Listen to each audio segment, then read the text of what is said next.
Oui, d'accord. Vous savez que ça se passe mal pour eux quand The Guardian, The New York Times, The Economist et NBC News publient tous des titres disant que l'opération de Kursk était un pari ou un pari à haut risque. Ils disent tout cela, ce qui indique que les choses tournent très mal pour l'Ukraine. Ils ne peuvent tout simplement pas le dire ouvertement. Ils utilisent donc des mots comme très risqué, à haut risque ou un pari. Ils disent essentiellement que cela va être un désastre. Quand ils disent que c'est un pari, ils veulent dire que cela va se révéler être un désastre. Correct. Cela nous amène à pourquoi cela va être un désastre. La raison en est qu'ils ont détourné tant de ressources vers Kursk, ce qui a accéléré l'effondrement de New York. Je crois que New York est maintenant entièrement sous le contrôle de l'armée russe. Nous n'avons pas encore reçu de confirmation officielle du ministère de la Défense, mais les chaînes ukrainiennes disent que New York est perdu et que la Russie l'a capturé. Nous parlons de zones très fortifiées. Même dans la direction de Kupiansk, il semble que les Russes avancent. C'est une catastrophe, non seulement à cause de Kursk. La catastrophe que l'Ukraine subit à Kursk est significative pour l'armée ukrainienne. Mais c'est une double catastrophe, car ils souffrent maintenant aussi dans la région du Donbass.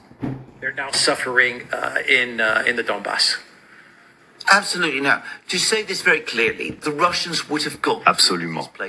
Pour être clair, les Russes auraient fini par atteindre tous ces endroits. Ce que l'opération de Kursk a fait, c'est accélérer considérablement ce processus, probablement d'1 ou 2 mois. Je ne pense pas que ce soit une exagération.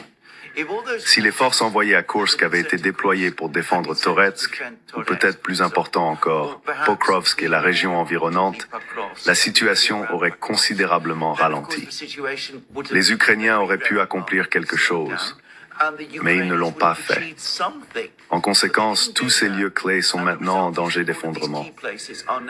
Nous parlons de lieux importants comme Pokrovsk.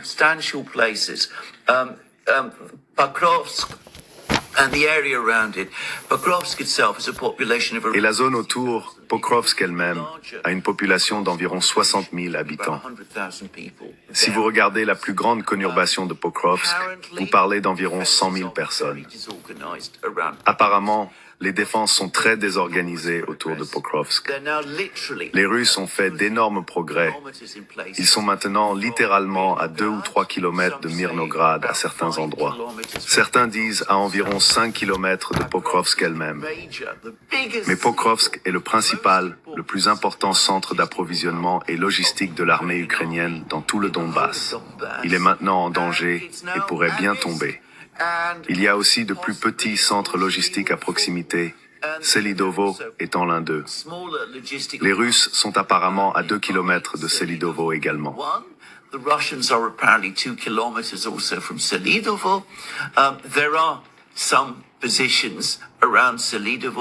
Il y a certaines positions autour de Selidovo, y compris quelques mines de charbon. Certaines personnes sont plutôt optimistes, pensant que les Ukrainiens pourraient être capables d'organiser des défenses autour d'elles. Cependant, il est probablement trop tard car Pokrovsk était bien situé à l'arrière et n'était pas particulièrement bien fortifié. Il n'y a aucune indication de la création de champs de mines denses autour de cette zone ou quelque chose de similaire.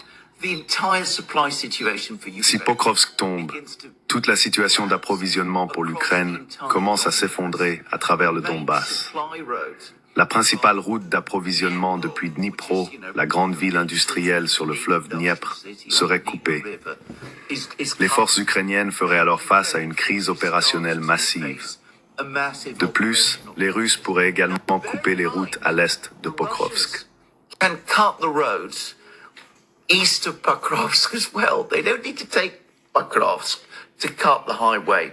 Ils n'ont pas besoin de prendre Pokrovsk pour couper l'autoroute.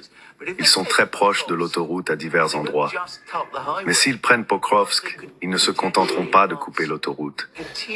Ils pourraient potentiellement continuer à avancer vers l'ouest jusqu'à une autre ville appelée Pavlograd, qui n'est pas défendue. Au-delà, ils pourraient atteindre le fleuve Dnipro lui-même. Nous avons discuté dans de nombreux programmes de la façon dont, si les Russes atteignent le Dniepr, dans le centre de l'Ukraine, près de Dnipro et Zaporizhia, et se déplacent le long de cette route, ce serait une situation critique. Toute la situation d'approvisionnement s'effondrerait. C'est Pokrovsk. Comme je l'ai dit, ils y sont presque. And as I said, they're literally almost there. They were, about 20 kilometers from Pokrovsk when the Kursk operation started. À 20 kilomètres de Pokrovsk, lorsque l'opération a commencé. Maintenant, ils sont presque à l'extérieur. Des villages importants et des positions fortifiées que l'Ukraine essayait de défendre se sont effondrés parce que les hommes là-bas ne reçoivent pas de renfort. Il y a aussi une autre grande ville fortifiée appelée Toretsk. Toretsk est très similaire à Avdiivka. Vous vous souvenez qu'Avdiivka était une grande forteresse près de Donetsk. Toretsk est une forteresse que l'Ukraine a créée près d'une autre ville contrôlée par les Russes dans le Donbass, qui est Gorlovka. Gorlovka est un autre endroit qui s'est rebellé et s'est séparé de l'Ukraine en 2014. Ainsi, les Ukrainiens ont créé cette position fortifiée massive près de Gorlovka.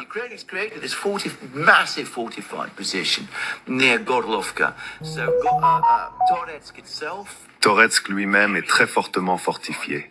New York est plus qu'un simple village, c'est une sorte de banlieue de Toretsk et l'une des positions les plus fortement fortifiées que l'Ukraine a créées dans le Donbass. Toute la situation s'effondre. Comme vous l'avez justement dit, New York a presque certainement été capturé. Nous n'avons pas encore eu de confirmation officielle, mais les Ukrainiens admettent que New York s'est effondré. Tous les autres endroits autour de Toretsk se sont également effondrés. Les autres villages fortifiés qui forment la première ligne de défense autour de Toretsk sont tous tombés. Il y a des rapports selon lesquels les Russes sont maintenant bien à l'intérieur de Toretsk lui-même. They've all collapsed. Reports that the Russians are now well inside Toretsk itself. It looks as if, within a few... Il semble que dans quelques jours ou semaines, les Russes captureront Toretsk, l'une des positions les plus fortement fortifiées. Tout comme cela s'est produit lorsque Avdiivka est tombé, il n'y a pas de défense fortifiée que les Ukrainiens possèdent au-delà de Toretsk. Les Russes peuvent avancer jusqu'à une ville importante appelée Konstantinovka, qui est un autre centre d'approvisionnement significatif, bien que moins important que Pokrovsk. Les approvisionnements passent par Pokrovsk sur la route principale vers Konstantinovka. Si les Ukrainiens perdent à la fois Pokrovsk et Konstantinovka, leur situation d'approvisionnement s'effondre essentiellement à travers le Donbass. Ainsi, les Russes peuvent avancer jusqu'à Konstantinovka. Au-delà de Konstantinovka se trouvent Slaviansk et Kramatorsk. Beyond Konstantinovka are Slavyansk and Kramatorsk. If Konstantinovka is lost, Ukrainians... Si Konstantinovka est perdue, les Ukrainiens ne pourront pas tenir les deux villes restantes. La bataille du Donbass et de l'Est de l'Ukraine sera terminée. Nous recevons diverses autres mises à jour, bien qu'elles ne soient pas aussi cruciales que la situation à Toretsk. Il y a une petite rivière à l'ouest de Slaviansk, appelée la rivière Jerebets. Il est maintenant confirmé que les Russes l'ont traversée. Les Ukrainiens ont publié des images montrant des troupes russes opérant à l'est de la rivière Jerebets. Comme vous l'avez mentionné, la situation à Kupiansk se révèle très mauvaise pour l'Ukraine. Cela se produit parce que l'Ukraine n'a pas de réserve, ce qui conduit à une attrition agressive.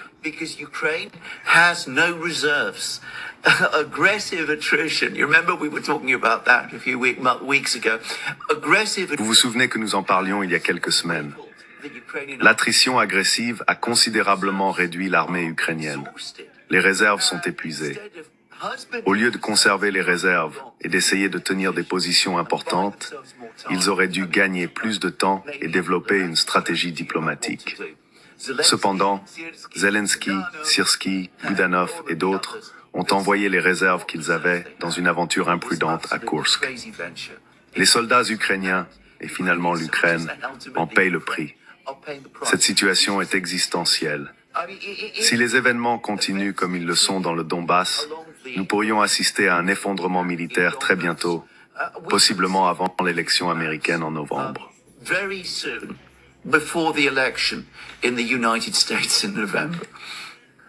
Yeah, so didn't the United States know this? Les États-Unis n'étaient-ils pas au courant de cela? We are getting reports now. Nous recevons maintenant des rapports indiquant que la CIA était au courant du plan d'entrée à Koursk presque un an à l'avance.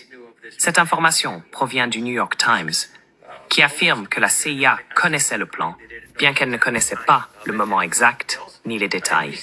NBC News a rapporté la même chose. Les États-Unis étaient au courant de cela, bien à l'avance.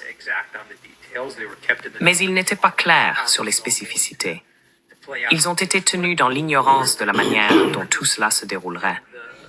Cependant, nous commençons à voir certaines admissions des médias occidentaux selon lesquelles les États-Unis étaient au courant de cela.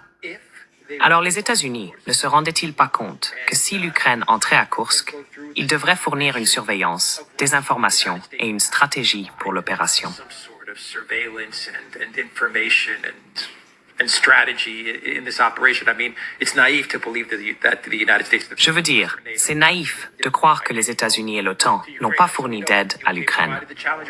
Nous savons que le Royaume-Uni a fourni des chars Challenger 2, et cela est confirmé. Donc, mon point est que l'Occident devait être au courant du plan pour Koursk, mais s'ils ont continué, ils accéléreraient l'effondrement dans le Donbass. L'Occident admet-il que c'est leur seule chance d'obtenir la centrale nucléaire? S'ils accélèrent l'effondrement d'un mois ou deux, la Russie obtiendra ces villes de toute façon. Alors autant prendre le risque et voir si cela réussit. Était-ce la réflexion derrière cela, ou est-ce juste de l'incompétence? Peut-être qu'ils n'ont pas réalisé que cela accélérerait l'effondrement dans le Donbass, bien que j'ai du mal à le croire. This would accelerate the collapse in Donbass. So I can't believe that. No, I mean, one must allow for a Non. certain amount of Je veux dire, il faut permettre un certain degré d'incompétence. L'année dernière, si vous vous souvenez, ils ont poussé l'Ukraine à lancer une contre-offensive massive à Zaporizhia. À l'époque, le plan était de capturer la Crimée.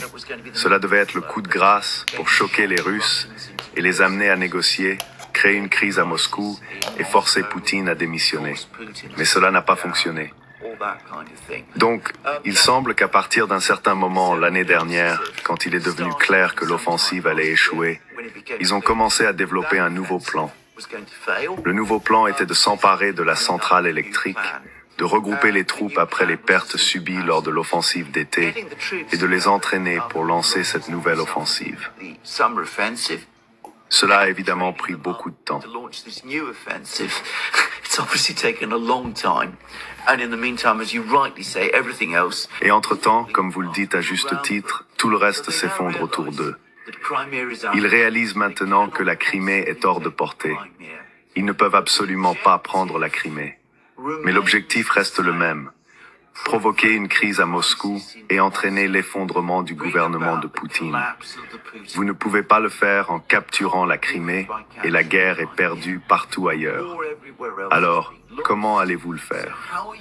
Vous saisissez la centrale nucléaire de Koursk et essayez de faire chanter les Russes pour obtenir une sorte de capitulation. Créer une atmosphère de crise qui pourrait ensuite mener à une crise à Moscou même. La position de Poutine pourrait commencer à sembler fragile à ce moment-là et vous pourriez éventuellement obtenir le changement de régime que vous recherchez depuis le début de ce conflit. C'était, je pense, le plan. That, I think, was the plan. Now, I don't know to what extent the military in Washington. Maintenant, je ne sais pas dans quelle mesure l'armée à Washington a été informée à ce sujet, car j'ai l'impression que certaines personnes là-bas ont été prises par surprise. Mais on peut voir comment les décideurs à la Maison-Blanche, comme Sullivan et Blinken, et ceux des agences de renseignement qui ne sont pas des militaires, ont pu élaborer ce plan. Ils ont peut-être pensé c'est notre dernière chance. Nous avons toujours l'objectif de réaliser un changement de régime à Moscou Autant prendre le risque et voir si cela fonctionne. Si c'est pas le cas, eh bien, l'Ukraine va perdre de toute façon. L'Ukraine a toujours été un pion dans ce jeu, donc si vous allez sacrifier le pion, qu'il en soit ainsi. Cela semble être la stratégie de l'OTAN.